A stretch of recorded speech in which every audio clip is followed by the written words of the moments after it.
সবাইকে স্বাগত জানাচ্ছি নিউজ 24 এর 21শে বইমেলায়। কেমন আছো তোমরা সবাই? আমরা ভালো আছি, তুমি কেমন আছো ব্লু? আমিও খুব খুব ভালো আছি, কারণ বইমেলায় এসে আমি অনেক মজা করছি আর গল্পের বই কিনছি। তুমি কি গল্পের বই কিনেছো? আমিও কিনেছি। তুমি কি কি বই কিনেছো? আমি কিনেছি ঈশপের গল্প, গোকুল দাদুর গল্পের হাট, পপ আপ বই, আর জানো আমি না ভূতের বই কিনেছি। মা তাই? ভূতের বই আমাদেরও খুব প্রিয় ঋষাদ। ঠিক তাই, আমাদেরও আসলে খুবই প্রিয়, এবং তার চেয়েও বেশি প্রিয় আসলে আমরা একেবারে গ্রাম বাংলার যে লোকশিল্পের সাথে, সংস্কৃতির সাথে যেটা জড়িয়ে আছে, পাপেট শো, পুতুল নাচ, যে জায়গাগুলো আসলে আমাদের খুব আত্মার বন্ধনের সঙ্গে জড়িয়ে আছে, তারা আজকে আমাদের অতিথি। 21শে বইমেলার যে আয়োজন, সেই আয়োজনের অতিথি আমাদের সঙ্গে কিন্তু আরো একজন অতিথি আছে। হ্যাঁ, নাম কি তার? অতিথির সঙ্গে কথা বলি। কি নাম এই অতিথির? বন্ধুরা, আমার নাম আলো, আমি ক্লাস 2 পড়ি। তোমরা সবাই কেমন আছো বন্ধুরা? মেলায় এসে আসলে কি কি দেখেছো তুমি? আমি মেলাতে এসে অনেক কিছু দেখেছি। রঙিন রঙিন বই দেখেছি, ছোট ছোট বন্ধুদেরকে দেখেছি, কত সুন্দর দৌড়াদৌড়ি করছে, মজা করছে ওরা। বাহ, খুবই চমৎকার। আমরা আসলে এখন মূল বিষয়ে আসতে পারি। সবাইকে স্বাগত জানাচ্ছি আজকের যে আমাদের আয়োজন 21শে বইমেলা, সেখানে। এবং আমাদের সঙ্গে আজকে মূলত দুজন অতিথি, দুজনকে আমরা 4 জন হিসেবে ভাগ করে নিতে পারি। দুজনের সাথে এরই মধ্যে আমাদের পরিচয় হয়ে গেছে, একজন ব্লু আরেকজন হচ্ছে আলো, এবং সেই সঙ্গে এই ব্লু এবং আলোকে যারা চালায় তারাও আসলে এসেছেন। এবং দর্শক ইতিমধ্যে নিশ্চয়ই বুঝে গেছেন যে 21শে বইমেলার আজকের আয়োজনে আমরা কথা বলবো পুতুল নাট্য নিয়ে। হ্যাঁ, ঠিক তাই। এবং আমরা এই পুতুল নাচ যে আসলে, বা পুতুল নাট্য, এটি যে আসলে এবারের বিশেষ করে শিশুদের জন্য যে কি মানে দারুণভাবে তাদেরকে কাছে টেনেছে, এবং তারা ঠিক কত আসলে মজা করেছে পুতুল নাচ নিয়ে, সেগুলো নিয়ে আমরা আলাপ করবো। আমরা আলাপ করি। আমাদের সঙ্গে আছে আশিক, কাকতাড়ুয়া পাপেট থিয়েটার থেকে, এবং আমাদের সঙ্গে আরো একজন অতিথি আছেন। আপনার নামটা একটু জেনে নিই। আমার নাম বিনি। আচ্ছা, শুরুতে আশিক আপনার কাছে আসে। এই যে আপনারা পুতুল নাচ প্রতিদিন দেখাচ্ছেন এখানে, এবং ছোট্ট ছোট্ট শিশুরা খুব আনন্দ করে আপনাদের এই আয়োজনটাকে উপভোগ করছে, এই চিন্তাটা আপনাদের কোথা থেকে আসলো? কতদিন ধরে কাকতাড়ুয়ার সাথে আপনি জড়িত, বা কাকতাড়ুয়ার ইতিহাসটাও আসলে বলবেন আমাদের? আমরা পুতুল নাট্য শুরু করেছি 2016 সালে ডক্টর রশিদ আহমদ স্যারের হাত ধরে, বাংলাদেশের পুতুল নাট্য গবেষণা উন্নয়ন কেন্দ্র, জাহাঙ্গীরনগর বিশ্ববিদ্যালয়। তারপর ওখানে 3 বছর কাজ করার পর ওই সেটটা ছিল অনেক বড়। আমরা ঘোরার উদ্দেশ্যে, মানে বিভিন্ন জায়গায় ঘুরতে যাব, এই উদ্দেশ্য হচ্ছে আমরা কিছু পাপেট তৈরি করি, এবং পাপেট তৈরি করে আমাদের ইচ্ছা ছিল যে আমাদের কাঁধে পাপেট থাকবে, সেই পাপেটের ব্যাগ নিয়ে আমরা বিভিন্ন জায়গায় ঘুরতে যাব। এই উদ্দেশ্যে আসলে আমরা কাকতাড়ুয়া পাপেট থিয়েটারের যাত্রা শুরু হয়। আমরা প্রথমে চেষ্টা করি যে আমরা ফেলে দেওয়া জিনিস দিয়ে পাপেট তৈরি করব।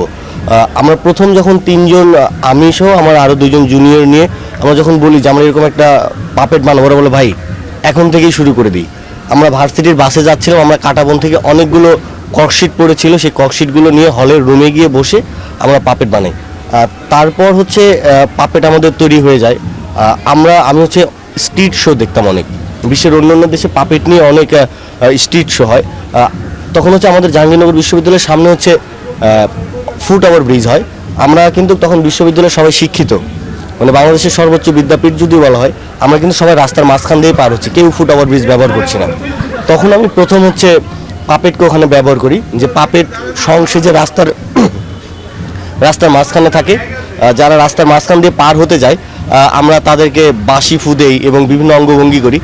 তারা লজ্জা পেয়ে উপর দিয়ে ফুট ওভার ব্রিজ ব্যবহার করে নিচে নামে, তখন একটা পাপেট তাকে ফুল দিয়ে বলে ফুট ওভার ব্রিজ ব্যবহার করার জন্য ধন্যবাদ। বাহ, দারুণ। আরো গল্প শুনবো, কিন্তু আমাদের আরেকজন অতিথির কাছে এবার যেতে চাই। একটু আপনার কাছ থেকে শুনতে চাই, একটু বলবেন যে এবারে তো শিশুরা খুব মজা করে দেখছে আপনাদের যে পাপেট শো, এবং সেখানে আসলে আপনারা শিশুদের জন্য শিক্ষণীয় কি রাখছেন, বা বিশেষ করে বইমেলায় আসলে পাপেট শো কেন? যেহেতু এখনকার বাচ্চারা খুবই খড়কুনো, ওরা বাইরে এখন মাঠ নেই, কোনো খেলার জায়গা পাচ্ছে না, ওরা সম্পূর্ণভাবে বদ্ধ পরিবেশে বড় হচ্ছে এবং গ্যাজেটের মাধ্যমে বড় হচ্ছে। এবং বাবা মা দেখা যায় উভয় চাকরিজীবী থাকার কারণে বাচ্চাগুলো খুবই ঘরকুনো হয়ে থাকছে। এবং সেই জায়গা থেকে আমাদের মনে হয়েছে যে এই বাচ্চাদের জন্য, এই মানুষগুলোর জন্য আমাদের কিছু করা উচিত। এবং বইমেলা এমন একটি প্ল্যাটফর্ম যেখানে আসলে আমরা আমাদের যেই সচেতনতার যে অংশটা আমাদের পুতুল নাটক দিয়ে সেটা আমরা তুলে ধরতে পারবো এবং বাচ্চারা এটাকে স্বতঃস্ফূর্তভাবে উপভোগ করতে পারবে। এবং আমরা আমাদের প্রত্যেকটা নাটকের ভিতরে কিছু না কিছু শিক্ষণীয় বিষয় রেখেছি। বাহ, দারুণ। আমি আপনাদের বেশ কয়েকটি নাটক দেখেছি এবং সেখানে ছোট্ট ছোট্ট সোনামণিদেরকে বলা হচ্ছে যে তোমরা বই পড়ো। এই বইমেলায় যেটা আসলে খুবই জরুরি রেশাদ, ঠিক আমাদের তাই। একটা বিরতি নিতে হবে। ঠিক তাই, ভবিষ্যৎ পাঠকদের জন্য যারা আসলে কাজ করছে তাদের সঙ্গে আমাদের যে আলাপ সেটি আসলে অব্যাহত থাকবে, কিন্তু ছোট্ট একটা বিরতির পর ফিরছি একটু পর। সাথেই থাকুন। বিরতির পর স্বাগত, দেখছেন ২১-এর বইমেলা এবং আজকের বিষয় বইমেলায় পুতুল নাট্য।